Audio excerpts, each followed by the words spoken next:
So today's agenda, let's have a look at what we're going to be doing today. So first of all, we'll start with some basics, okay, to begin with, just to refresh our minds, because I appreciate there'll be a spectrum of people joining us today, right, from those who've never dealt with a charging order before to those who maybe deal with them on a daily basis. So initially, we'll just look at what is a charging order and really when should this enforcement method be used to get the best benefit out of it. So before we even look at the process itself, a quick reminder at what charging order is, what statutes oversee its implementation, and when it should be used, like I say, so we have the best impact or effect for our clients. An application for a charging order must be in the form prescribed by Practice Direction 73 or CPR 73.35. And there's two types of form.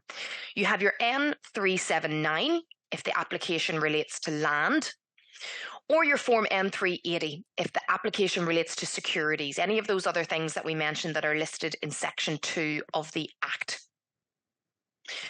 So what are you going to need before you fill in these forms? Well, you're going to need to know the debtor's details, obviously, the address of the property you are wishing to charge, and various information on that property. So if there are any other creditors, charges, etc.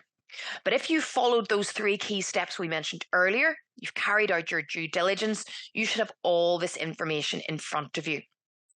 There are two limited ways of protecting a charging order over a beneficial interest if jointly owned registered property.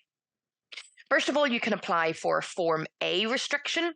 That comes from Schedule 4 of the Land Registry Rules, and that basically reflects the fact that a sole surviving owner cannot overreach the beneficial interest in the property.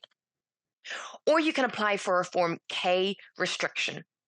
And what a Form K restriction does is it does not allow the creditor to prevent registration of any disposal of the property without their consent being obtained first. Rather, it merely provides that the party seeking to register the disposition must give notice to the creditor in the first place.